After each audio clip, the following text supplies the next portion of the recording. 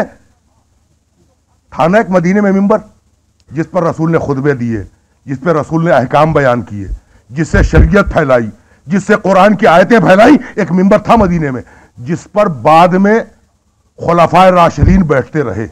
ہے نا ذہن میں محفوظ؟ اچھا تو یا مکے سے نیا ممبر بنوا کے لے چلے ہوتے, یا مدینے والا اٹھا کے ساتھ رکھ لیا ہوتا کہ اگر خطبہ دینا ہوگا تو اس پر خطبہ دے دوں گا. نہیں, نہ نیا بنوایا نہ مدینے سے لے کے چلے. ممبر بنوایا بھی, ممبر توڑوایا بھی. یہ جملہ پہنچا نہیں؟ اگر پہنچ گیا ہوتا تو مجھے کہنے کی ضرورت نہیں تھی. بھائی کاٹھیاں رکھوائیں نا تلے اوپر اونٹ کے پیٹھ کے اوپر جو کاٹھی ہوتی ہے اسے رکھوایا. اور جب اعلان کر لیا علی کی مولائیت کا تو کہا اب یہ کاٹھیاں اٹھا کے اونٹ کی پیٹھ پہ رکھ دو. تو بنوایا بھی توڑوایا بھی. بتلا دیا کہ مدینے کے ممبر پر جو چاہے بیٹھے, مولائیت کے ممبر پر یا میں بیٹھوں گا یا علی بیٹھے گا. بس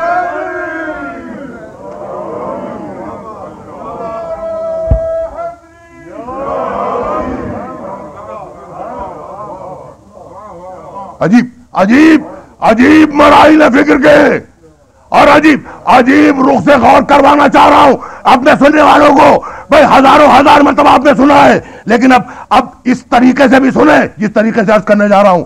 بھائی مولائیت کے ممبر پر میں بیٹھوں گا یا علی بیٹھے گا. اب وہ ہزاروں مرتبہ کا سنا ہوا جملہ من کن تو مولا ہو, ہزاروں مرتبہ سنا ہے نا, میں جس کا مولا ہوں. بھئی یہ ہے وہ منزل جہاں آج کی حد تک میں روکنا چاہ رہا ہوں اپنے سارے سننے والوں کو. من کن تو مولا ہو فہذا علی مولا. صحیح ترجمہ کروں, میں جس کا مولا ہوں اس کا یہ علی مولا ہے. یہ اتنا گھما کے کہنے کی کیا ضرورت تھی کہ میں جس کا مولا ہوں اس کا یہ علی مولا ہے. آسان جملہ عرض کروں, مجمع بیٹھا ہوا ہے نا, کہتے کہ میں تمہارا مولا ہوں, سب کہتے کہ ہاں, کہتے یہ علی بھی تمہارا مولا ہے. کتنا سیدھا ہے جملہ, میں تمہارا مولا ہوں علی بھی تمہارا مولا ہے. یہ نہیں کہا, کہنے لگے کہ میں جس کا مولا اس کا مولا یہ علی. تو اب اگر پتا چل جائے کہ محمد کس کے مولا,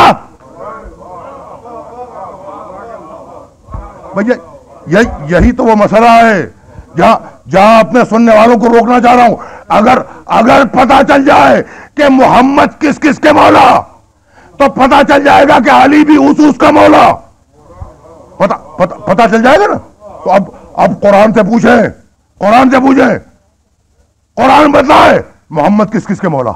تو اب عرض کروں, جا کے دیکھیے گا سورہ آل عمران, قرآن مجید کا 30واں سورہ, آیت کا نشان 81. یعنی اگر بسم اللہ سے جوڑیں گے تو 81, بسم اللہ چھوڑ کے جوڑیں تو 80.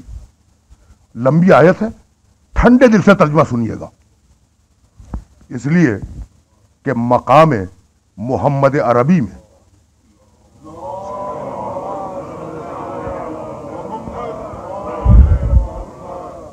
جتنی آیتیں ہیں نا قرآن میں, ان میں بہترین آیات میں اس کا شمار ہے. اگر یہ ایک آیت ہو تو ہمارے رسول کی منزلت کافی ہے. یعنی اس کے آگے ضرورت نہیں ہے وہ آیت پڑھ رہا ہوں. وَإِذْ, بھائی دیکھیے گا, وَإِذْ أَخَذَ اللَّهُ مِيثَاقَ النَّبِيِّينَ لَمَا آتَيْتُكُم مِّن كِتَابٍ وَحِكْمَةٍ ثُمَّ جَاءَكُمْ رَسُولٌ مُصَدِّقٌ لِّمَا مَعَكُمْ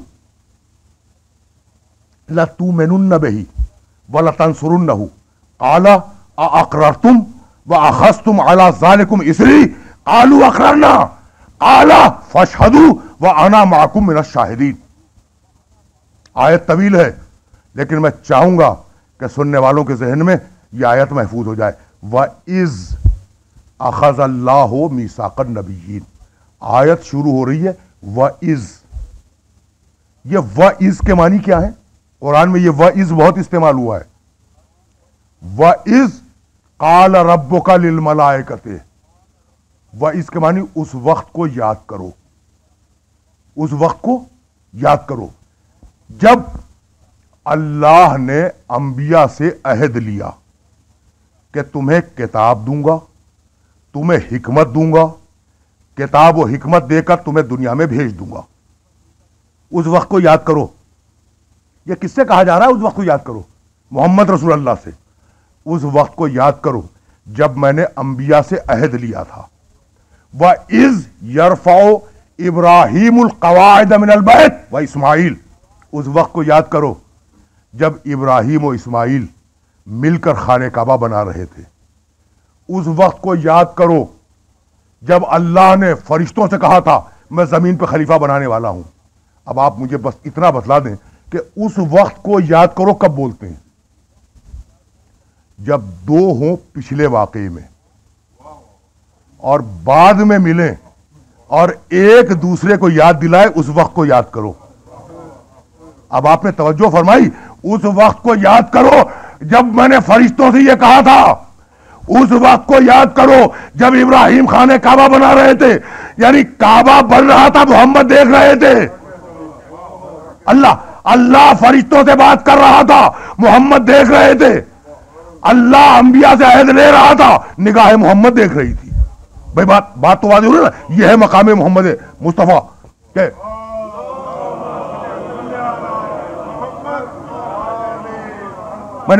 میں نے زحمت دی، تقریر اپنے آخری مرحلوں میں بہت آہستہ آہستہ داخل ہونے والی ہے۔ وَإِذْ، بھائی یہی تو پالیسی ہے ساری۔ وَإِذْ أَخَذَ اللَّهُ مِيثَاقَ النَّبِيِّينَ، ہم نے، اللہ کہتا ہے ہم نے سارے نبیوں سے ایک عہد لیا۔ کس سے لیا؟ نبیوں سے۔ کیا لیا؟ کہ پیغمبروں سنو، میں تمہیں کتاب دوں گا، تمہیں حکمت دوں گا، تمہیں دنیا میں بھیج دوں گا۔ ثم جاءکم رسول، پھر آخر میں ایک رسول آئے گا، آخر میں، آخری ہمارا نبی، مصدق لما معکم، وہ تمہارے دین کی اور تمہاری شریعتوں کی تصدیق کرے گا۔ پیغمبروں سنو، لَتُؤْمِنُنَّ بِهِ، تم پر واجب ہے کہ اس آخری پہ ایمان لاؤ۔ یعنی آدم پر واجب ہے، نوح پہ واجب ہے، ابراہیم پہ واجب ہے کہ ہمارے محمد مصطفیٰ پر ایمان لائے۔ لَتُؤْمِنُنَّ بِهِ وَلَتَنْصُرُنَّهُ، تم پر واجب ہے کہ اس کی مدد کرو۔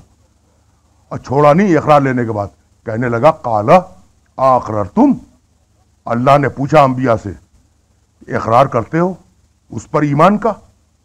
وَأَخَذْتُمْ عَلَى ذَلِكُمْ إِصْرِي، اور اس بوجھ کو اٹھانے کے لیے تیار ہو؟ قَالُوا اقررنا، سارے پیغمبروں نے کہا پروردگار ہم اقرار کرتے ہیں کہ محمد پر ایمان لائیں گے، ہم لے آئے محمد پہ ایمان۔ قَالَ فَاشْهَدُوا، کہا دیکھو گواہ رہنا، وَأَنَا مَعَكُمْ مِنَ الشَّاهِدِينَ، اور میں بھی تمہارے ساتھ گواہی دینے والوں میں شریک ہوں۔ وہ شریک ہے جو لا شریک ہے، وہ شریک ہے جو لا شریک ہے۔ انا معکم من الشاہدین، میں بھی تمہارے ساتھ گواہی دینے والوں میں شریک ہوں۔ بھائی اس بات کی گواہی تمہیں دینی ہے اور میں بھی دوں گا کہ محمد پر تمہیں ایمان لانا ہے، تو ہر نبی پر واجب ہے کہ محمد پر ایمان لائے۔ تو 1,24,000 نبی ہیں، ہے نا؟ ان میں سے ایک رسول کو نکال لو تو بچے 1,23,999۔ تو آدم پر واجب ہے کہ محمد پہ ایمان لائے، نوح پر واجب ہے کہ محمد پہ ایمان لائے، ابراہیم، موسیٰ، عیسیٰ پر واجب ہے کہ محمد پر ایمان لائے۔ تو ہمارا نبی ہر نبی کا نبی اور ہر نبی ہمارے نبی کا مومن۔ بات واضح ہو گئی؟ بس میں نے بہت زحمت دے دی، لیکن میں چاہ رہا ہوں کہ یہ میسج پہنچ جائے تاکہ میری محنت سوارت ہو جائے۔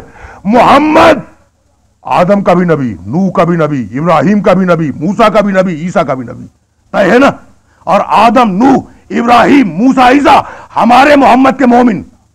تو محمد ہے نبی، سارے نبی ہیں مومن۔ اب قرآن سے پوچھو، آل عمران آیت کا نشان 80، اب قرآن سے پوچھو کہ نبی میں اور مومن میں رشتہ کیا ہے؟ کنکلوڈ کر دیا میں نے گفتگو کو۔ آدم مومن، نوح مومن، ابراہیم مومن، موسیٰ مومن، عیسیٰ مومن، جتنے نبی سب مومن، اور ہمارا محمد ان سب کا نبی طے ہے. اچھا تو اب یہ ہے مومنین 1,23,999 اور ایک ہے نبی جس کا نام ہے محمد رسول اللہ. اب ان دونوں میں رشتہ کیا ہے نبی میں اور مومن میں؟ سورہ احزاب 33واں سورہ قرآن مجید کا. آیت لمبی ہے, ٹکڑا سن لیں. النبی اولا بالمومنین من انفسہم. نبی میں اور مومن میں رشتہ کیا یہ ہے کہ نبی ہوتا ہے مولا, مومن ہوتا ہے غلام. میری تقریر آخری مرحلوں میں آہستہ آہستہ داخل ہو رہی ہے. آیت کہہ رہی ہے کہ نبی اور مومن کا رشتہ یہ ہے کہ نبی ہے مولا, نبی ہے مولا, مومن ہے غلام. اب جملہ کہوں, آدم محمد کا غلام, نوح محمد کا غلام, ابراہیم محمد کا غلام, موسیٰ عیسیٰ محمد کا غلام, اور ہمارا محمد آدم کا مولا, نوح کا مولا, ابراہیم کا مولا, موسیٰ کا مولا, عیسیٰ کا مولا. میں لے آیا اس مرحلے تک, لے آیا اس مرحلے تک جس مرحلے تک سننے والوں کو لے کے آنا چاہ رہا تھا. تو بھائی اگر ہمارا نبی کھڑا ہوا ہو, اب میں پوچھتا ہوں اپنے سارے سننے والوں سے, اگر ہمارا محمد کھڑا ہوا ہو اور سارے نبی سامنے کھڑے ہوں اور ہمارا محمد پوچھے کہ پیغمبروں بتلاؤ میں کس کس کا مولا ہوں, تو خدا کی قسم آدم کہیں گے میرا مولا, نوح کہیں گے میرا مولا, ابراہیم کہیں گے میرا مولا, موسیٰ کہیں گے میرا مولا, عیسیٰ کہیں گے میرا مولا. تو اب محمد جس کا مولا فہذا علی المولا.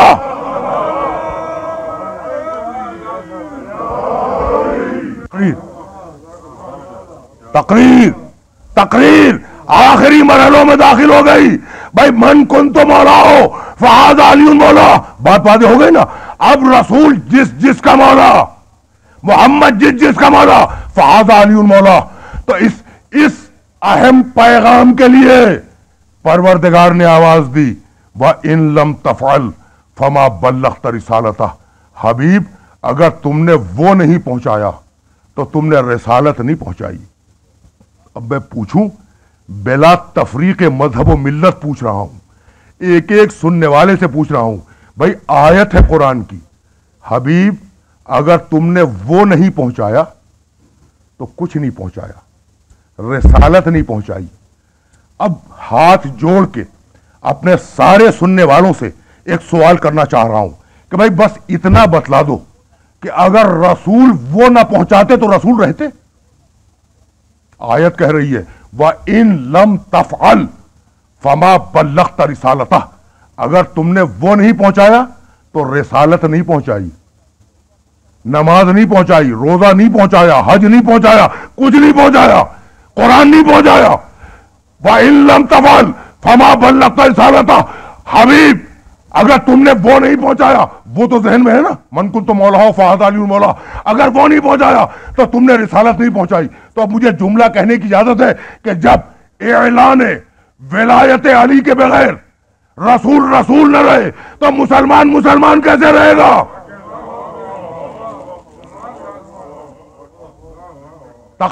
تقریر آخری مرحلوں سے قریب ہو گئی. من کن تو مولا ہو فہذا علی المولا, جس کا میں مولا ہوں اس کا یہ علی مولا ہے. تو اب پورے بھرے مجمع میں دو ہیں مولا, کل دو مولا ہیں, ایک محمد ہے ایک علی ہے.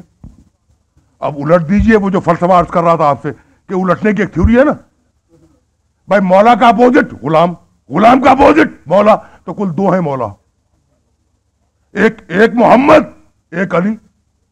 تو اب باقی کون ہے؟ فرما رہے ہیں کہ غلام.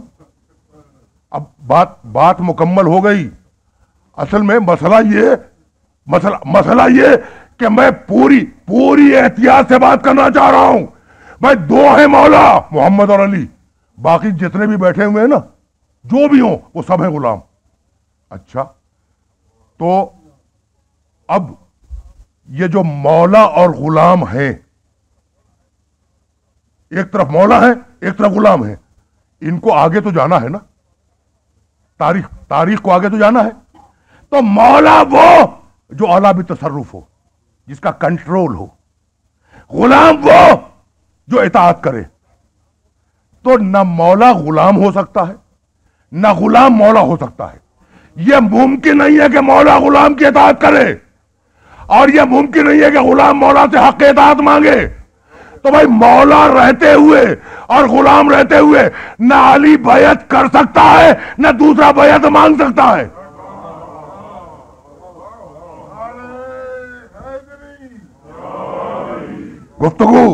گفتگو اس مرحلے پہ رکی کہ بھئی آنکھ ہو دیکھو، غدیر خم میں ہاتھوں پہ بلند کیا ہوا ہے، کان ہو سنو کہہ رہا ہے من کنت مولا فہذا علی مولا، اور دماغ ہو دل ہو تو غور کرتے جانا اللہم والے من والا ہو وعاد من عادا ہو ونصر من نصر ہو وخذل من خذل ہو۔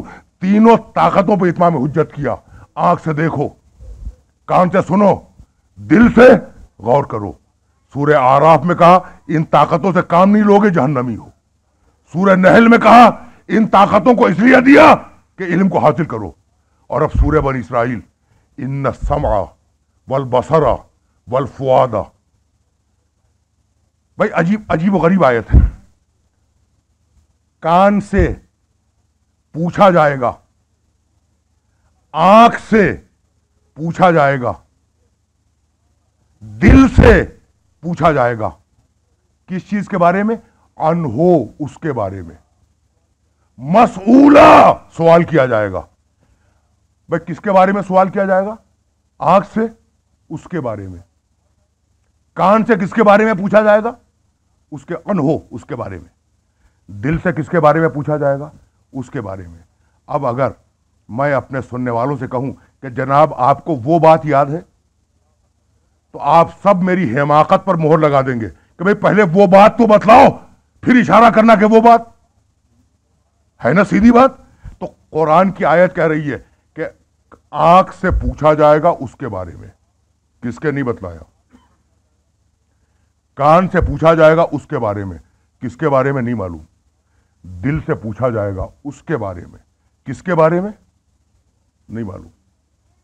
اب ضرورت ہے نا، مسئولہ، سوال کیا جائے گا کہ کچھ پتا چلے کہ وہ چیز کیا ہے جس کے بارے میں آنکھ سے پوچھا جائے گا، کان سے پوچھا جائے گا، دل سے پوچھا جائے گا۔ تو سورہ صافات ایک چھوٹی سی آیت ہے، وَقِفُوهُمْ إِنَّهُمْ مَسْئُولُونَ۔ جب لوگ نامہ اعمال کا حساب دے کر جنت کی طرف جانے لگیں گے تو آواز آئے گی انہیں روکو، ایک سوال رہ گیا ہے۔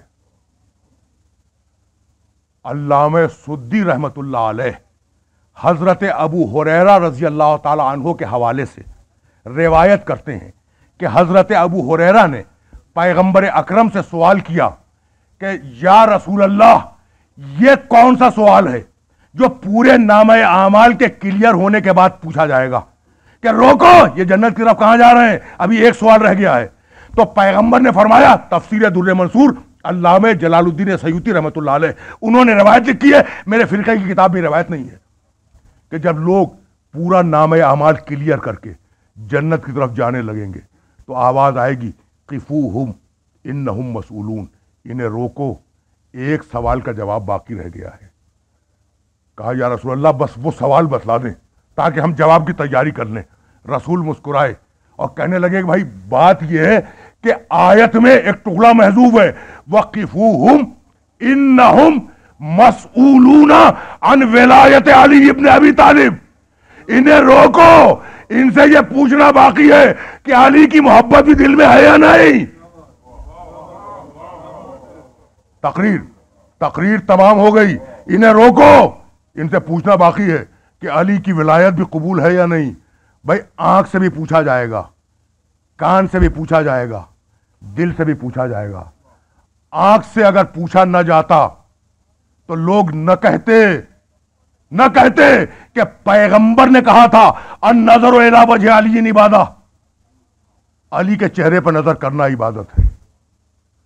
اور اگر کان سے سوال نہ ہوتا تو پیغمبر نہ کہتے ذکر علی عبادہ، علی کا ذکر سننا عبادت ہے۔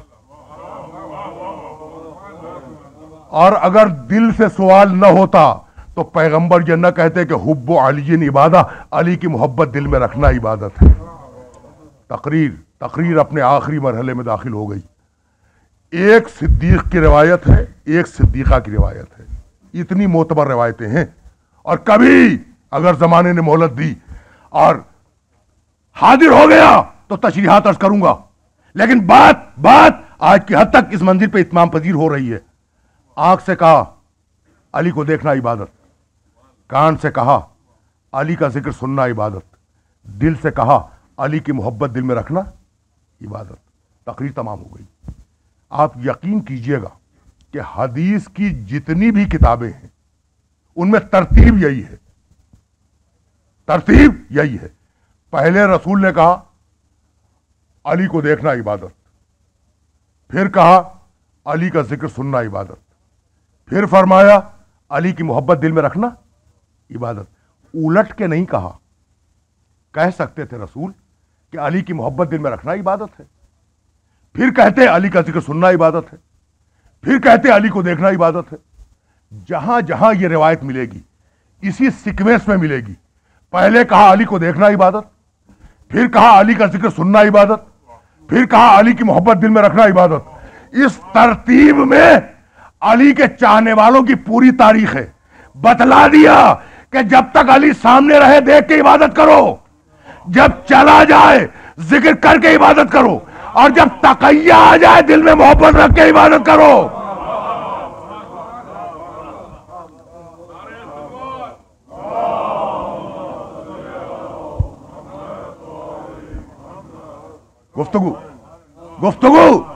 گفتگو آخری مرحلوں میں داخل ہو گئی۔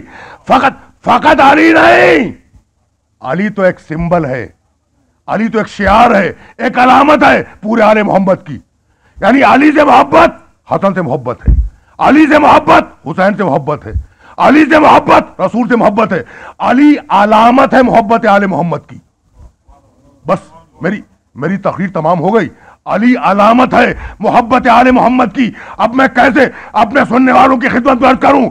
آ جائے اجر رسالت کس نے نہیں سنی؟ قل لا اسألکم، میں تم سے سوال کرتا ہوں کہ اگر رسالت کی اجرت دینی ہے میری اولاد سے محبت کرو۔ بھائی یہی ہے نا، اگر میری رسالت کی اجرت دینی ہے میری اولاد سے محبت کرو۔ میں چلا گیا مصائب کی طرف، لیکن یہ جملہ تو مکمل ہو جائے۔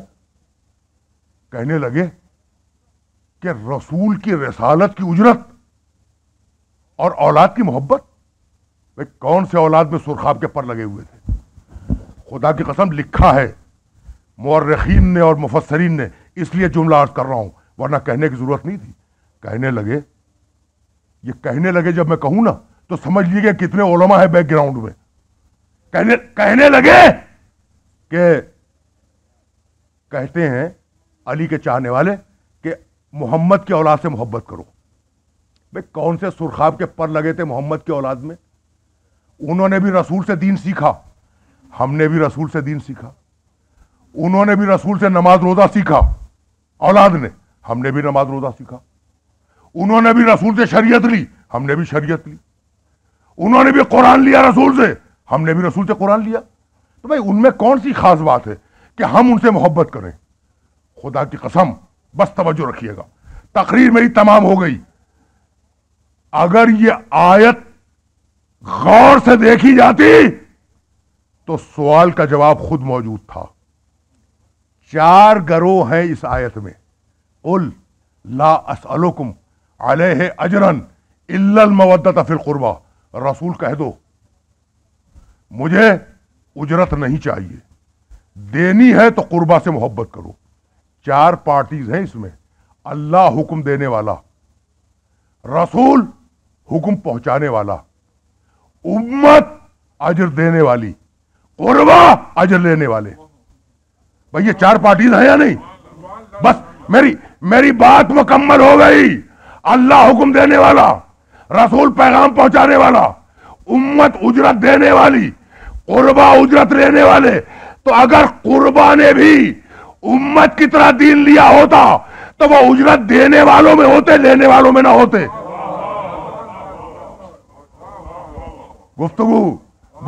گفتگو تمام ہو گئی۔ لا اسألکم علیہ اجرا الا المودۃ فی القربى، مجھے رسالت کی کوئی اجرت نہیں چاہیے، دینی ہے، میری اولاد سے محبت کرو۔ تو جن کی محبت محمد کی رسالت کی اجرت قرار پائے.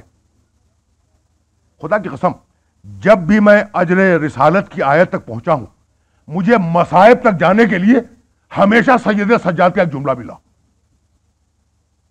اپنے گھر میں بیٹھے ہوئے گریہ فرما رہے تھے, سجاد رو رہے تھے. ایک چاہنے والا آیا, سلام کیا, آپ نے جواب سلام دیا, وہ بیٹھ گیا. سجاد رو رہے ہیں. جب رونے سے فارغ ہوئے تو کہا فرزند رسول یہ آخر بات کیا ہے کہ آج آپ رو رہے ہیں؟ کیا فرمایا کہ کیا کربلا کے بعد مزید کسی اور بات کی ضرورت ہے رونے کے لیے؟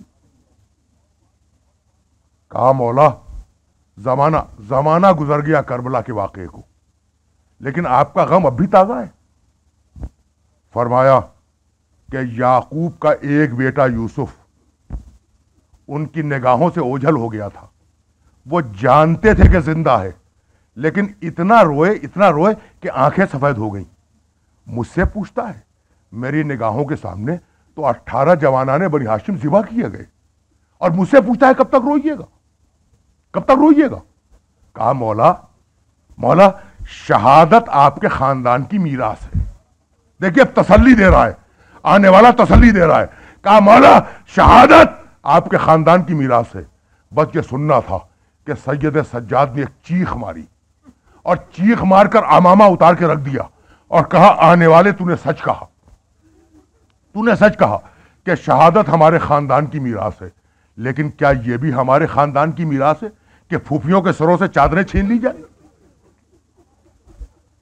کیا یہ بھی ہمارے خاندان کی میراث ہے کہ چھوٹی بہن کو تماچے مارے جائیں؟ کیا یہ بھی ہمارے خاندان کی میراث ہے کہ ہمیں دیار بدیار پھرایا جائے اور منادی یہ آواز دے کہ تماشا دیکھنے والوں تماشا دیکھو اولاد رسول کا؟ یہ کہہ کے گریہ کیا اور فرمایا کہ آنے والے اللہ نے ہم آل محمد کی محبت کو واجب کیا تھا. اگر اللہ ہماری دشمنی کو واجب کرتا تو اس سے زیادہ نہ کرتے جو کربلا میں کر گزرے. اس جملے کو کبھی تنہائیوں میں سوچئے گا کہ سید سجاد نے کیا کہا. اللہ نے ہماری محبت کو واجب کیا تھا. اگر اللہ ہماری دشمنی کو واجب کرتا تو اس سے زیادہ نہیں کر سکتے تھے جتنا کربلا میں کر گزرے. بھائی کیا عرض کروں اپنے سننے والوں کی خدمت میں. بھائی بہن نے تماچے کھائے, کرتے کا اگلا دامن جلا, گوشوارے نوچے گئے, بیویوں کے سروں سے چادریں چھینی گئیں, دیار بدیار پھرایا گیا, قافلہ چلا کربلا سے کوفے کی طرف اور اب کوفے سے شام کی طرف چلا. لیکن میں کیسے عرض کروں, ظالم ظلم کر کر کے تھک گیا, لیکن صبر کرنے والوں کا صبر ختم نہیں ہوا. یہ وہ آل محمد ہیں کہ اگر زبان سے بد دعا کا ایک جملہ نکل جاتا تو زمین و آسمان میں فساد پیدا ہو جاتا, لیکن جسے اللہ صبر کی قوت دیتا ہے اسے زبان کو روکنے کی بھی قوت عطا کرتا ہے. بد دعا نہیں کی. ایک موقع آیا جہاں یہ خطرہ پیدا ہو گیا تھا کہ کسی کی زبان سے بد دعا کے الفاظ نکل جائیں, لیکن میں کیسے عرض کروں. بس یہ چند جملے سنیں اور مجھے اجازت دیں. قافلہ شہر ہمس کے دروازے پہ پہنچا.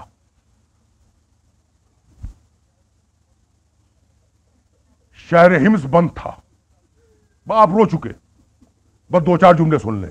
شہر ہمس بند ہے. پرانے زمانے میں شہروں کے گرد دیوار ہوتی تھی نا, اور دروازہ بند تھا. ایک درخت تھا میدان میں, حسین کے سر کو اس درخت پہ لٹکا دیا گیا. بیویوں کو حکم دیا گیا کہ اس درخت کے سائے میں بیٹھ جائیں. اجرکم اللہ.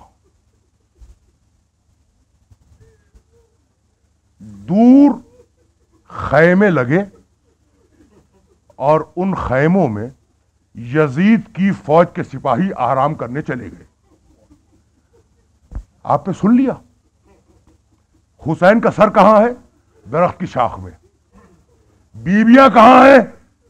درخت کی چھاؤں میں. یزید کی فوج کہاں ہے؟ اپنے اپنے خیموں میں. اتنی شدید دھوپ تھی. اب میں سوال کروں، سید سجاد کہاں ہے؟ اسے حکم دیا گیا کہ جلتی ہوئی دھوپ میں بیٹھ جاؤ. بھئی یہی میں عرض کرنا چاہ رہا تھا کہ ظالم کے ظلم کی انتہا تو ملتی ہے، صابر کے صبر کی انتہا نہیں ملتی. عزیزو، تقریر ختم ہو گئی. ہاتھوں میں ہتھکڑیاں ہیں، پیروں میں بیڑیاں ہیں، گلے میں توقے خاردار ہیں. یہ تینوں لوہے کے ہیں نا.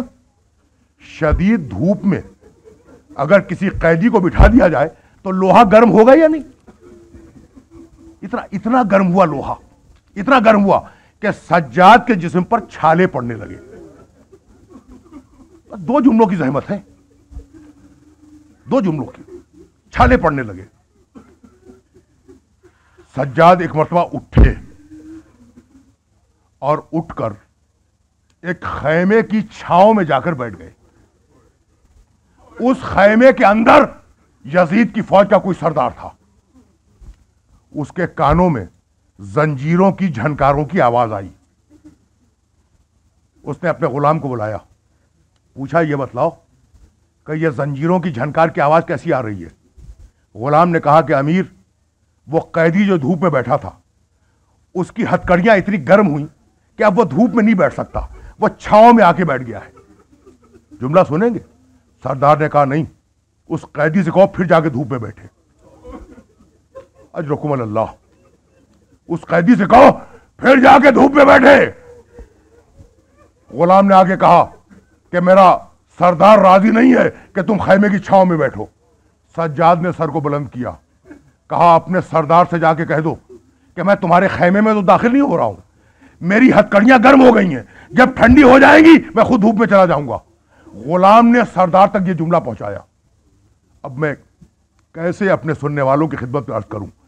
سردار نے سنا، اسے غصہ آیا، اس نے تازیانہ نکالا اور چلا سید سجاد کی طرف. بیویاں جو دور بیٹھی تھیں وہ کیسے برداشت کرتی کہ سجاد پہ تازیانہ اٹھ جائے؟ دوڑتی ہوئی آئیں، کہا سجاد تم بیٹھو، ہم تمہارے اوپر سایہ کریں گے. دوپہر سے شام تک بیویاں سایہ کیے ہوئے کھڑی رہی اور سجاد ان کے درمیان بیٹھے رہے. اجرکم اللہ، اجرکم اللہ. بس تقریر تمام ہو رہی ہے، شام ہوئی. بس آپ رو چکے، مجلس تمام ہو گئی، شام ہوئی. شہر کا دروازہ کھلا، تماشائی تماشا دیکھنے کے لیے آئے. یہ ہے میری تقریر کا آخری جملہ. تماشائی قیدیوں کا تماشا دیکھنے کے لیے آئے. راوی کہتا ہے کہ ہر ایک آنے والا اس بچی سے جو درخت کے نیچے بیٹھی تھی یہ پوچھتا تھا کہ یہ سر کس کا ہے. بچی سمجھ میں آ گئی؟ سکینہ. یہ مذاق نہیں ہے کہ کسی بیٹی سے اس کے باپ کے کٹے ہوئے سر کے متعلق پوچھا جائے کہ یہ سر کس کا ہے، اور بچی ہر ایک کو جواب دیتی تھی میرے بابا کا سر ہے، میرے بابا کا سر ہے، میرے بابا کا سر ہے.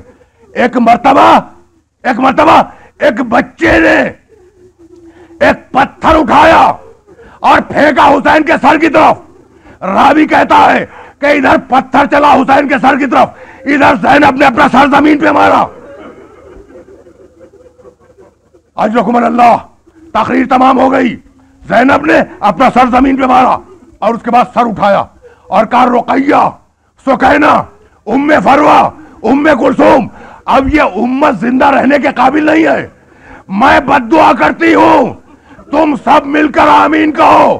ساری بیویاں جمع ہوئی. ایک مرتبہ شہزادی نے بد دعا کرنے کے لیے ہاتھ بلند کیے.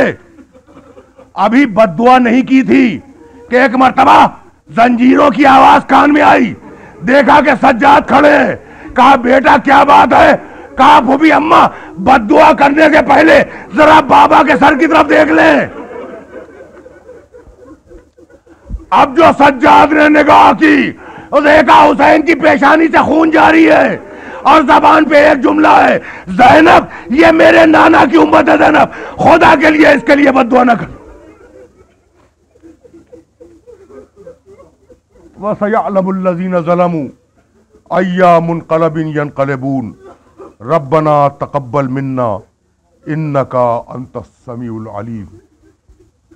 پروردگارہ اس عبادت کو قبول فرما، پروردگارہ ہمیں کامل الایمان فرما، ہمیں اسوہ معصومین پر چلنے کی توفیق عطا فرما۔ بار الہ ہم میں جو مریض ہوں شفا یاب فرما، ہم میں جو مقروض ہوں کے قرضوں کو ادا فرما۔ پروردگارہ ممالک اسلامیہ کو مستحکم فرما، ملت اسلامیہ کو متحد فرما، تعجیل فرما ظہور حجت۔